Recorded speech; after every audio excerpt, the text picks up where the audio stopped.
My guest today on Creative Inspired Happy is author Gretchen Schreiber. She is also the manager of books at Reese Witherspoon's Hello Sunshine. Gretchen's latest novel, All the Stars Align, is out now. Today, we talk about how she landed that dream job at Hello Sunshine, reading for Reese's taste versus reading for her own, what Gretchen has learned about the publishing industry from her work at Hello Sunshine, advice for writers about working with their publishers, writing about disability from personal experience, and so much more. Creative Inspired Happy is a video podcast about incredibly successful writers and others in the book world and how they rose out of obscurity to build fulfilling careers. Hosted as usual by me, New York Times bestselling author Evelyn Skye. Join our warm community to get more writing advice, the opportunity to ask questions of upcoming podcast guests, and access to our book club for writers and curious readers. Just go to creativeinspiredhappy.com or follow the link in the episode notes. I hope you enjoy the show. Hey, Gretchen, welcome to Creative Inspired Happy. I'm so thrilled to have you today. How are you doing? I'm good. I mean, it's Tuesday, new book day, so I'm ready to go.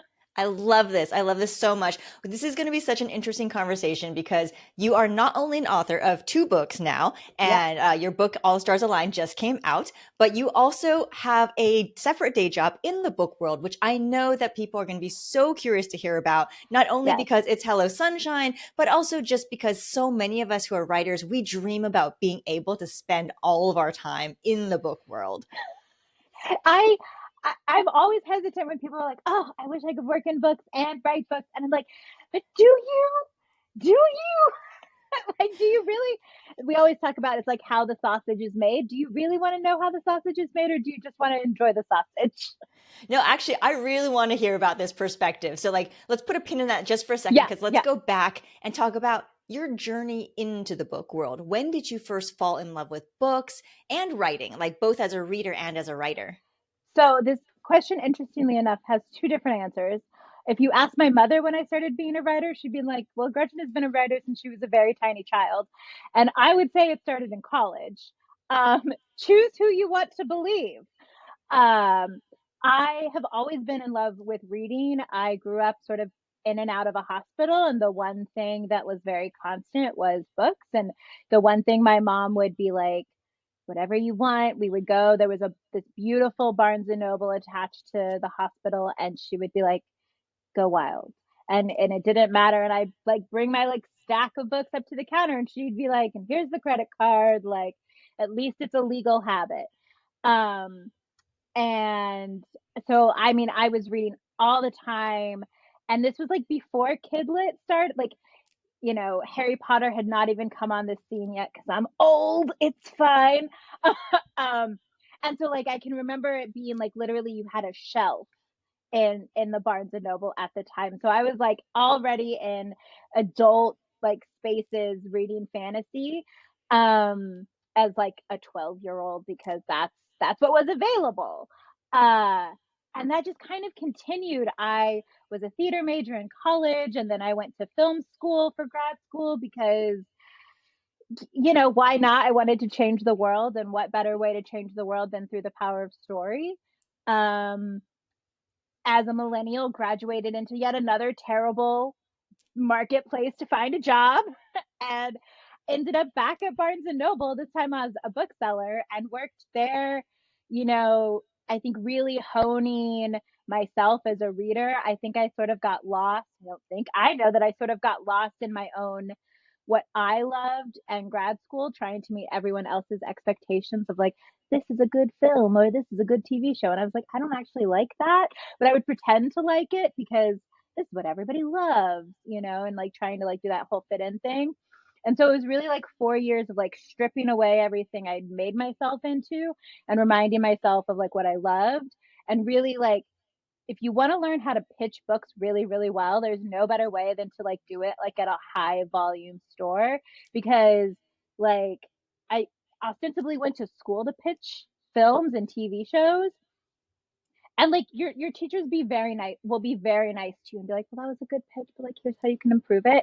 And like when you're on the floor selling books, like if the pitch fails, like the customer is out. Like, there's no recovery period. There's no like, but just trust me on this. They don't trust you. They're like, give me the next like pitch. And so like it really was like, oh, repetition over and over again of like honing how do you get people to love the books you love. And that exposed me to like the book world such as it was in LA. And I got involved through different people I met into things like Y'all West or just meeting different writers in the area. And then through a friend of a friend of a, small world Hollywood movie sort of way, ended up in an informational meeting at Hello Sunshine, to which they were like, wow, you know a lot about books. Did you know we just started a book club? And I was like, I did know this. And they were like, we need your help. Can we offer you a job? And I was like, I'd take a job. Yeah. So that's like the short condensed version of how I ended up at Hello Sunshine. And I was there. And through all this period, it sort of was like, I'm going to write a book. I'm going to do this thing. And I think as so many of us do, we started in YA fantasy and then tried to find our way out of it. And then not necessarily, but like wink, wink, nudge, nudge. Some of us find our way back, but that's not public. Not like that's secrets for a later time. Um, so, and I think if there's anything that I've learned through like my own writing career, so about how it is like I started in contemporary. My debut novel is like very grounded contemporary fiction. The novel that just my second that just came out, Since You're So Pretty, it's like a little bit speculative, and then like it's sort of like what is that next jump back to full circle where I originally started. So that it felt like a very long question of like, this is how I got involved in writing. No, I mean, it's amazing. And I think that I really love that because I feel the same way as a writer that, and, I did start in YA fantasy, right? So that's Yeah. like my first four books were YA fantasy. And then you kind of meander, you start to explore yourself as a writer. And, we are many faceted artists, right? And so probably like you, I'm sure you read very widely. I read very Yeah. widely. And I didn't want to only write in one of the things that I loved. And I feel like once you kind of get that confidence that you can write a book, you've done it once before, you can see this thing through, then it allows you to start exploring other genres, and thinking like, Yeah. well, I don't know how to write this genre, but I feel like maybe I can figure it out. And kind of at the basis of everything, it's like it's always about like really good characters. It just is like what is the world they're interacting with, and how does that world create barriers to their story, right? Like Absolutely. how does fate mess with your life? Yeah, definitely. Okay, speaking of fate, so you were by these seemingly Yeah. small, unexpected connections. You end up at Hell of Sunshine. What do you do there? What is your job there? Because I know you started out helping with the book club, but now you do other Yeah. things. How would you describe yourself besides like book picker? I don't know. It's not even like book picker. Like I read a lot of, I mean, I think a lot of people are like, oh, you pick the books. I'm like, no, no, no. I make a recommendation to Reese of like, this is what I love. Do you love it too? And she'll like read it and then be like, you did good, kid, or try again. And I'll be like, okay, we'll try it again. So I still do that primarily, but I also, I mean, I've done a whole gamut of like things at Hello Sunshine. I helped produce audiobooks for the book club. We had an Audible partnership a very long time ago. So I produced three different nonfiction memoirs with them, which were like, was such a different thing to like sort of sit in that editing sphere and like as like an editor and like then try and help that project come to life and like build towards someone else's vision. I have a lot of respect for editors now, and I'm always like, oh, now I understand. Like, was it an editing choice? Was it not edited? Or did the writer just choose not to take it? All of those are valid questions. Um, and then I helped do all of the build out around book club as we sort of launched our app and like really sort of really dug into our community. Still reading all the books. And I think right now my official title is manager of bookworm or manager of bookworms. No, manager of books. My original title was bookworm. It even says so on my like first business cards there. It was so cute. Um, and so yeah, so that's kind of where I started. And I swear I still sort of sit. And then 2020 came and like my sort of side project that I started and like just grew sort of in-house with a lot of support from other friends internally, was the launch of our Lit Up program, which is a writing fellowship for women and non-binary writers, and just getting that off the ground. And like, I don't know, I think everyone knows Hello Sunshine of like, this is the mission of the company, is to change the narrative for women. And I feel like this is one of those things where we live the mission through this program of like, we don't make money off of it. It's something we fundraise for. It's something we do because I like to say, as a former Girl Scout, we like to leave a place better than we found it. And like publishing, we're all in process of recovering from all of our biases. Like, how do we help, make sure that the next generation is like thriving stronger and better Oh my and gosh, I facing love different that. problems. So yeah. Yeah, no, I mean, you've done so much. And have you had to learn some of it on the fly? Or, this is actually a question I always have for people. It seems like, especially for women, there's a tendency to say, oh no, I can't do that because I don't have experience. And it sounds like a lot of it was you saying like, hey, this is interesting, let me try it. Is that accurate? Yeah, I think it's like, it's interesting, let me try it. And I may not know how to do this, but I know somebody who does. Um, and I feel like that has been one of the biggest through lines for my career, even as a producer. Like like at its core, a producer is like a connector. Of I know all the people, I can bring them together and assemble the thing in the room. And that, like, I know I may not know how to be like, I have this idea for a writing program. I don't know the business back end of it, but I've got a friend at work who is the business back end, Mm. and she can like take my wild idea and go, here it is on paper, and like, here's how we like sell it and things like that. And then you start to sort of pick up those things. But I really feel like it's this sense of like curiosity and leaning in and going, okay, I don't know this, but do I know someone, or can I, you know, Google it? Like, how do I acquire knowledge and like widen my friend circle who can teach me these things? A lot of I got really good at one point in my life at the cold email, like, hi, this is our connection, can I take you out for coffee, these are the things. And I sort of try to pay that back. Like, I get a lot of sometimes random messages, and I'll be like, sure, somebody took me out for coffee once upon a time and gave me advice, so I will try and like pass along the favor. Absolutely. It's paying it forward, right? And what I Yeah, love about what you've just said, so I had Kate Quinn, the very yeah, wonderful, yeah, yeah. prolific historical So fiction first, author. yeah. She was on this show, and one of the things she talks about that she loves in her stories is following the not the hero's journey, but the heroine's journey. And Hmm. that is where a woman taps her network, and together, like working together, they manage to solve the problem. And that sounds exactly like what you're doing in real life. Yeah, no, it's 100%. Like, it's one of those things. I think there's a very famous Reese quote where she's like, "No woman ever was like turned to a man and say, 'What do we do next?'" Like, no, every woman sort of knows what to do next, or knows how to go find someone to do as who knows how to do that. And I feel like that's very much the culture of like Hello Sunshine, of like, we may not know, but we're gonna find out, and we're gonna like pull each other in together to solve the problem, because the problem is so big. Yeah, absolutely. Okay, so speaking of community, Creative Inspired Yeah. Happy is not just a podcast, we're also an online community of writers. And so before I have my guests on the show, I let them know, hey, this is who I'm recording with next. Do you have any questions? Oh And so gosh. we do have questions for It you. And makes um, me sound like, oh my gosh, I have people know who I am. What? they know who you are. They looked you up beforehand. Everyone was so excited. And so I know that on your website, you actually say that you read 10 to 20 books at a time, and your superpower Yes. is keeping them all straight. And Yeah.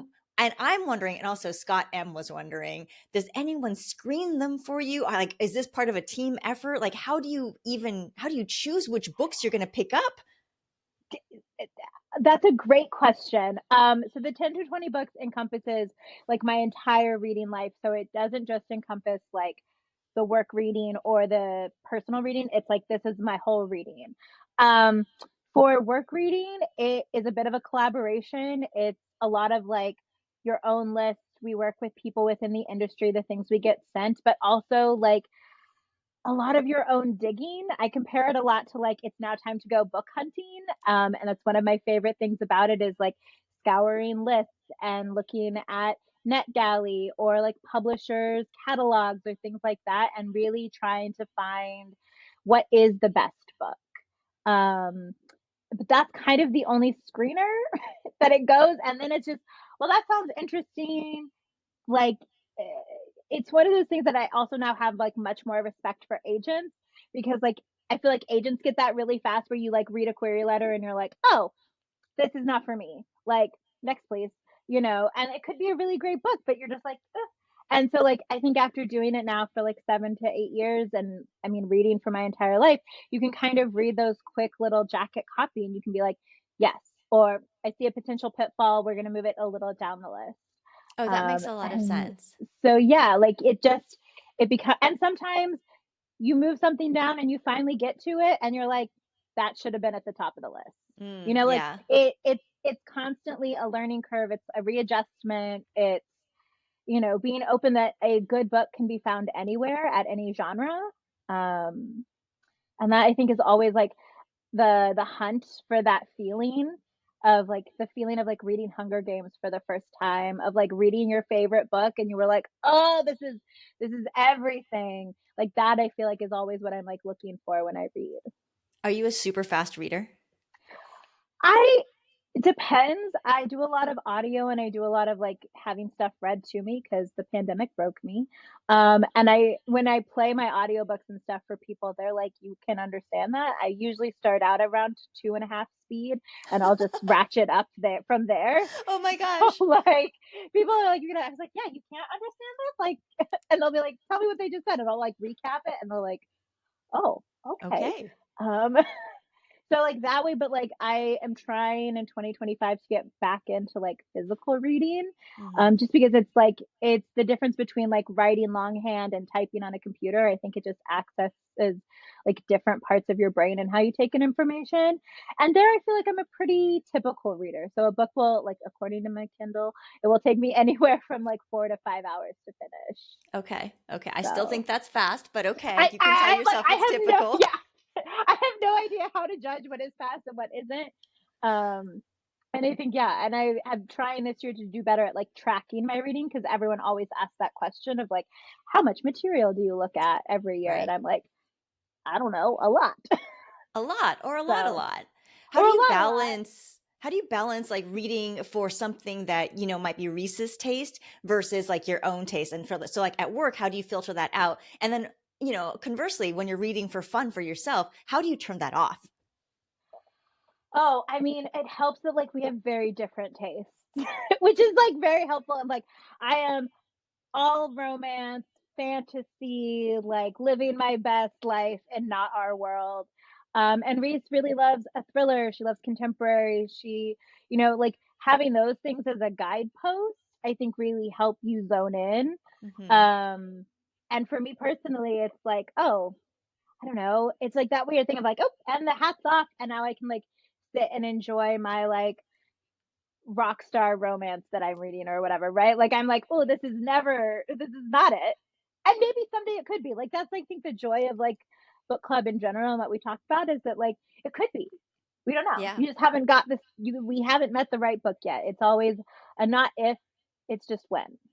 So I'm so curious because as someone who's read so much, who's been so tapped into the zeitgeist, do you have a sense of when something's going to like hit it big? Or how do you, and I know you're not choosing just to make a book big, like you're choosing Sure. based on the quality of the story, but like just do you have a feeling like from all your experience, like, ooh, this is going to be a big one? Sometimes, but like I like to talk about like right now it feels like there's such a transition in the market. And I think somebody had asked of like a recent like question on Threads or within the last month on Threads of like, querying is really hard right now if you don't have a big splashy like high concept pitch book. And I was like, and like another author friend was like, authors chime in on how long it took you in the query trenches or whatever. And I was like, well, right now the industry feels like it's in flux. It's trying to figure out what is romantasy. Is it like, what is its new power in the market? How do we want to, I don't want to say deal with it, because that makes it sound like, oh, it's like the redheaded stepchild, but like how do we reshape the industry around this new, shouldn't be new, thing, like, that it's going to change, and how does that shift everything else? I think there are books that I read that I'm like, oh, 5 years ago, number one, this would have been a Mm-hmm. huge book. And this year I'm like, I don't know.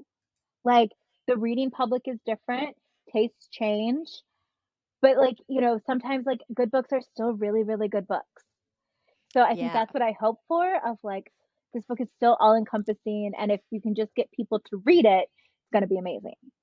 Okay, so have you taken these kinds of lessons that you've learned from the Hello Sunshine side of your work, talking about like seeing how the sausage is made, understanding publishing?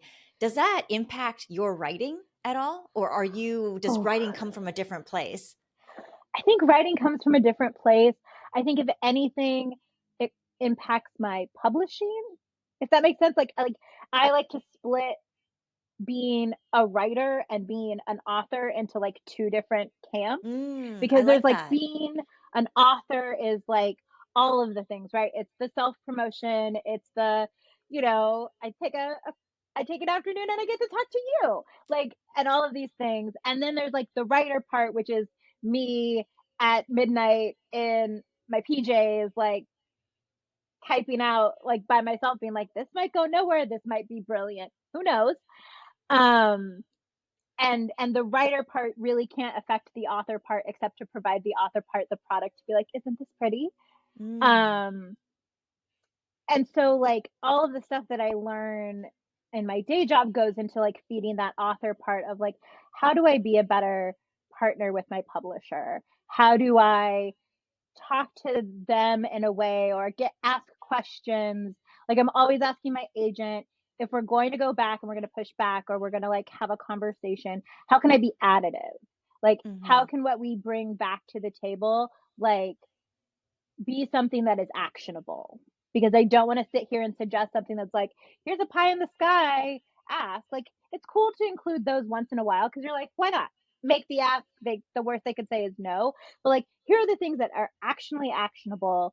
Here are the things that I've seen move the needle on my side. I'm always asking, what moves the needle? Like, how do I, we all only have so many hours in the day. What is a better use of my time? Kind of a question.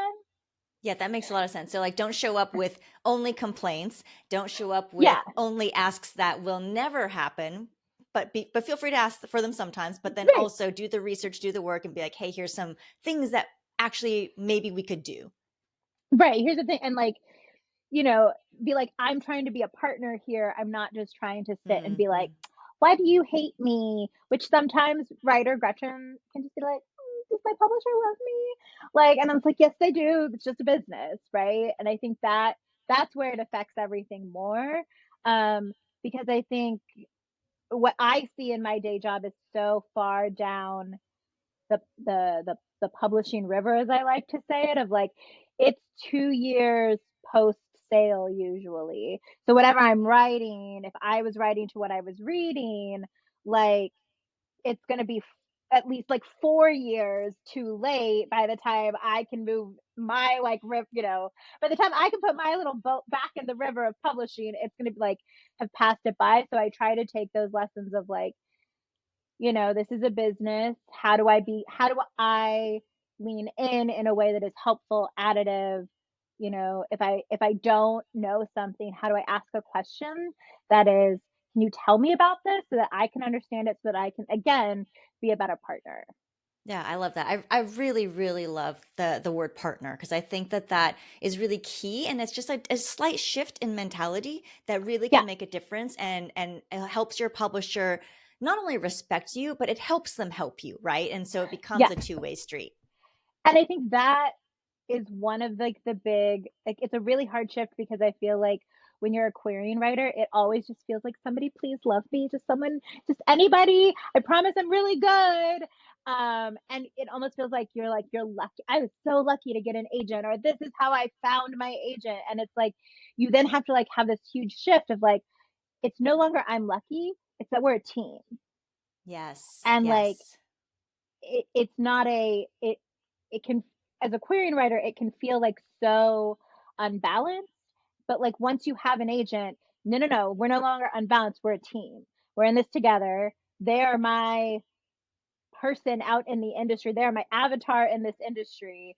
So like we have to be in lockstep so that then when we join with a publisher, our partnership, like it all comes together. So like if anything, the day job has like made me think about it like a business, which is like really hard. I think sometimes when you're an artist alone in your room writing a book, because you're like, I'm just writing my cute little stories, okay? Like, why do I have to think about how this is going to look and market and all of those things? Which is So why it works out the way you've divided it in your head, where you're like, writer, yeah, you go be the artist, you do this thing now, you tell that story, and then later you become author and you meld it all together. I'm actually curious, before we started recording, we were talking a little bit about how you yeah, work, your day job, but then also writing. So I want to ask you that question now, because a lot of the writers in our community, they have day jobs and they want to know, how do you yeah. find the time to write, the mental space to write? How are you not tapped out? Oh man. So I started writing. I always say like I learned how to write a book when it was like one of the busiest times of my life. I had 7 jobs at one time. Was working at a bookstore, freelancing all the time. And that was like one of my most productive years as a writer. I rewrote a book from scratch 3 times to the tune of about 500,000 words. And like that was just like, I know. I was like, I will never do that again. Like I will never be that productive in a year again. But like, good Lord, like early 20s Gretchen like was on it. So like you find the pockets of time and the systems that like turn your creativity on. And so that's what I think I always like to tell writers is like find that part of your process of like what will quickly get your creative like mind up and running. Because sometimes I hear writers be like, oh, I need like an hour to like sit and marinate and then I can start writing. And I'm like, I have got 30 minutes and I need that like we gotta go because I've got to fit my like 500 words in right now. But now I have a little bit of space. I work 3 days a week at the day job, and then I have like 2 days to write and do other things.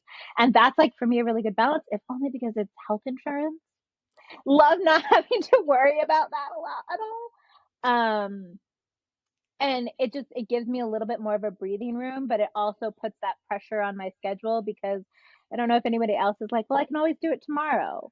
I've done the Hmm. points where I'm a writer with just being a writer at different points in my life, and it's always I can do that later. I'll get up late. I'll stay up later, and then I sleep in, and then it's a light morning, and all of a sudden it's 4 o'clock in the afternoon, and I'm sitting down to my desk to write, and I'm like, well, I've lost it. Yeah, it's really So easy to let all the other little things in life kind of just, intervene, and you think it'll only take 5 minutes. I'm only gonna just I'm just gonna go get something from the grocery store. And like you said, then it's 4 o'clock in the afternoon. yeah.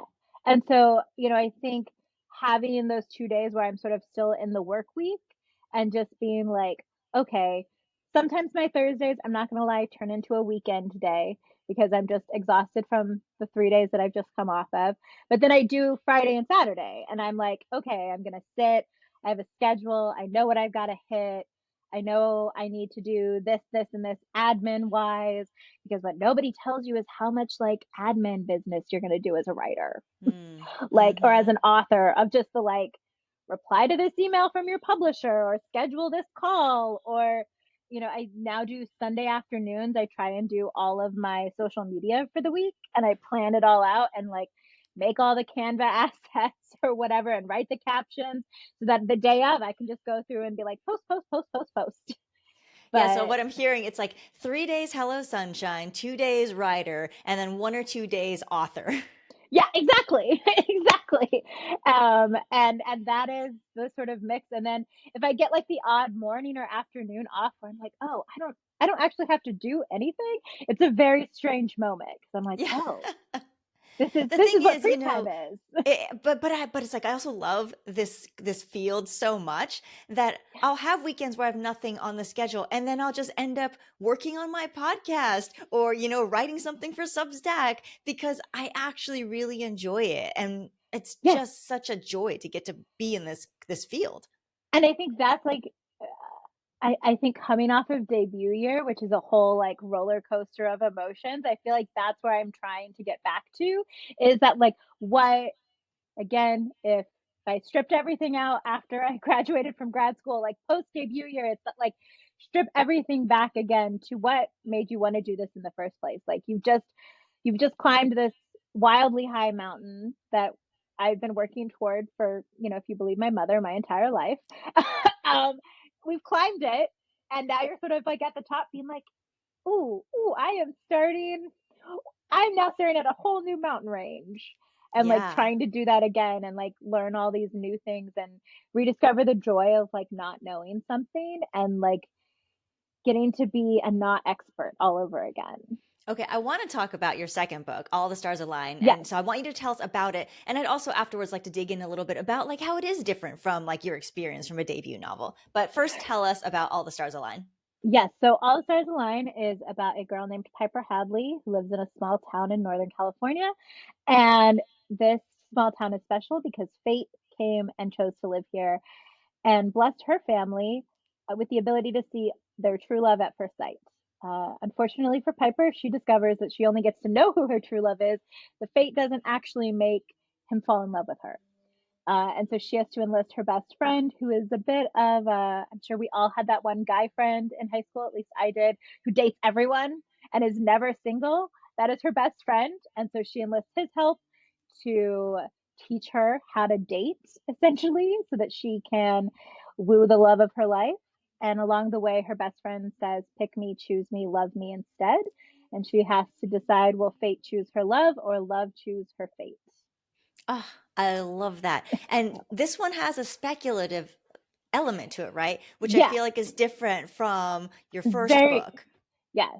It's a little bit, yeah, it's that, oh, this is a thing that we do. We know our true love. And that's sort of like this myth in her family of every woman has their story of like, this is how I met my husband. This is how, or this, not my husband, this is how I met my partner.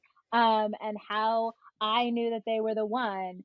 And for Piper, one of the big things that she feels, um, or I should say, one of the things that I always like try to find when I write, especially like disabled centered books, is like not the like sort of medical issues that arise, but sort of the emotional issues that I dealt with as a teen.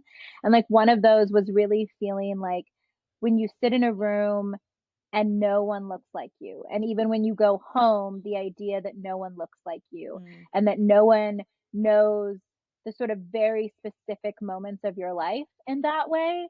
And so for Piper, who like feels this like it's like almost on a cellular level, like you don't know it. Like no one is like being like, well, you don't really fit in here. But it's all like those little things that add up.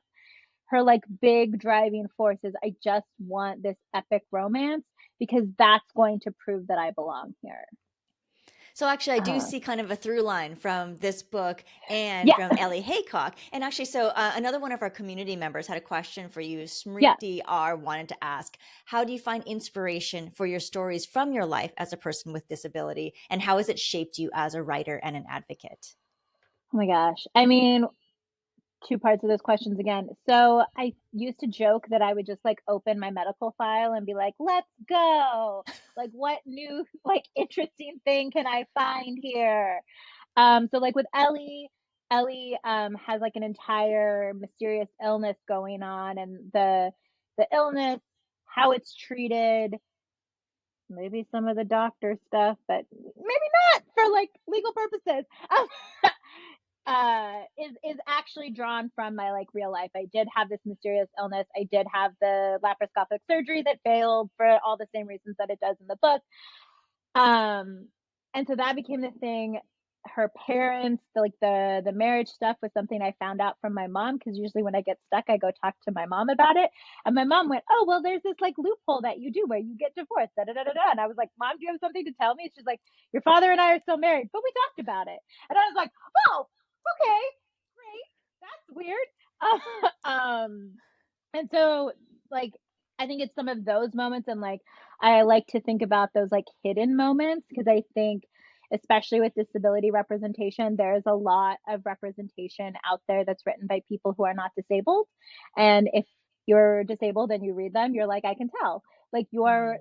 those representations farm all of the fears that people who are non-disabled have when becoming disabled. And I think I try to think about what were those things that were really, really big to me. Mm-hmm. Um, so like surgery is not as a big deal to me, but I grew up having surgery. So like I had 40 surgeries ish, give or take 5, by the time I was 18. But like, so having surgery is never a big deal.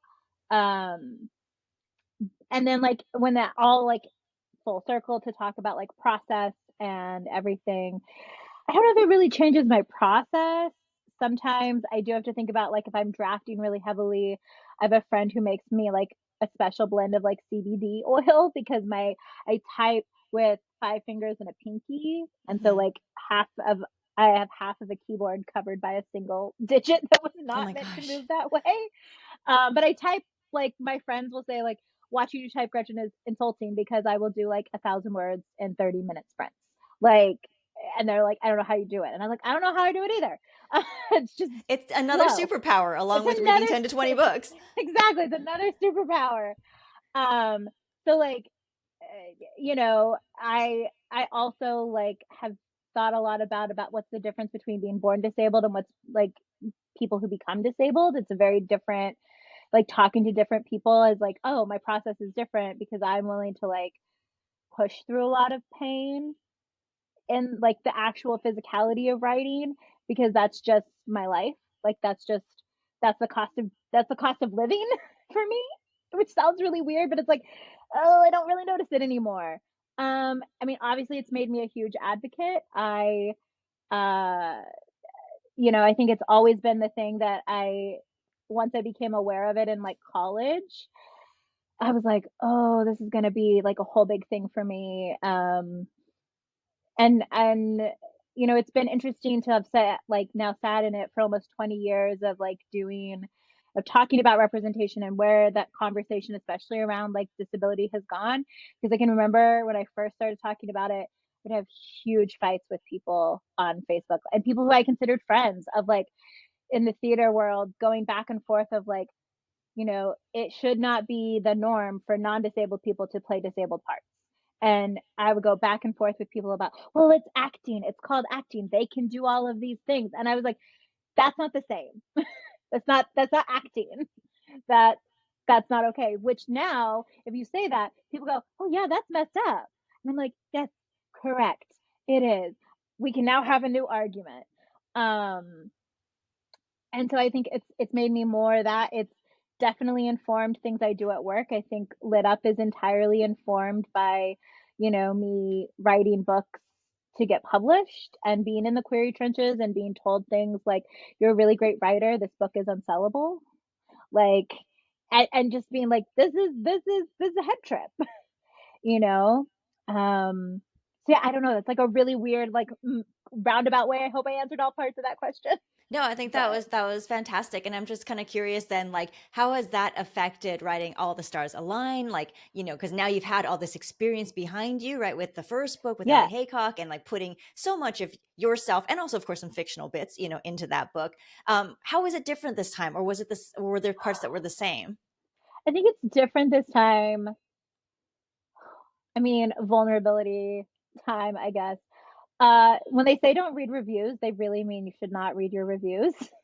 um, and I was recently talking to a friend who had read Ellie and like really identified with it, and she was like, "But you have to remember, Gretchen, the reason you wrote Ellie was not for the like normal able-bodied reader. You wrote Ellie for the people who've been there and the people who see themselves in Ellie." And it really made me reframe a lot of things because a lot of people don't like Ellie. They think she's not funny. And I'm like, guys, if it sounds like sarcasm, it's because it is. Like, but whatever. I'm not here to fight with reviewers.